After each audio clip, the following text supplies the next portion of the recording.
ഞെട്ടലുകൾ ഉണ്ടാക്കാതെ മനം നിറച്ച് മോദി. ഗുജറാത്ത് മോഡലാണ് കേരളത്തിൽ പ്രധാനമന്ത്രി മോദി പ്രഖ്യാപിക്കുന്നത്. ഗുജറാത്തിൽ പേരിന് പോലും BJP ഉണ്ടായിരുന്നില്ല. എന്നാൽ 80കളിൽ അഹമ്മദാബാദ് മുനിസിപ്പൽ കോർപ്പറേഷൻ പിടിച്ചു. ഇതോടെ കഥ മാറി. തിരുവനന്തപുരം കോർപ്പറേഷൻ ഇപ്പോൾ BJP പിടിച്ചു. ഗുജറാത്തിലെ മോഡൽ പോലെ കേരളവും BJP ഭരിക്കും. ഇതാണ് മോദി പറയുന്നത്.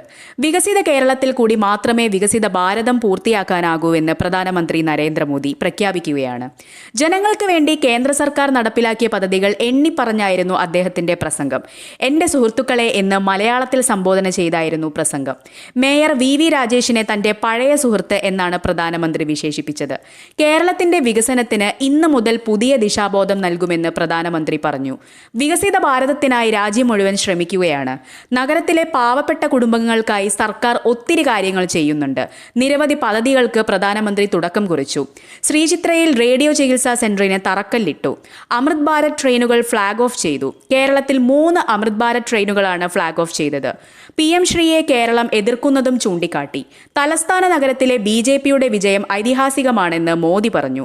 LDF UDF മുന്നണികളിൽ നിന്നും തിരുവനന്തപുരത്തെ മോചിപ്പിച്ച് BJPക്ക് അവസരം നൽകിയ വോട്ടർമാർക്ക് നന്ദി പറയുന്നുവെന്നും അദ്ദേഹം കൂട്ടിച്ചേർത്തു. കേരളത്തിൽ മാറ്റം വന്നുകഴിഞ്ഞു. തിരുവനന്തപുരത്ത് നിന്ന് തുടങ്ങിക്കഴിഞ്ഞു. ഇനി കേരളം BJPയുടെ കയ്യിൽ വരുമെന്നും പ്രധാനമന്ത്രി പറഞ്ഞു. തിരുവനന്തപുരം നഗരത്തെ 7 പതിറ്റാണ്ടായി ഇരു മുന്നണികളും അവഗണിച്ചു. ഇന്ത്യയിലെ വലിയ നഗരങ്ങളിൽ ഒന്നാക്കി തിരുവനന്തപുരത്തെ മാറ്റാനുള്ള കോർപ്പറേഷൻ ഭരണസമിതിക്ക് എല്ലാ പിന്തുണയും വാഗ്ദാനം ചെയ്യുന്നുവെന്ന് അറിയിച്ച അദ്ദേഹം മാറാത്തത് ഇനി മാറുമെന്ന് മലയാളത്തിൽ പറഞ്ഞു.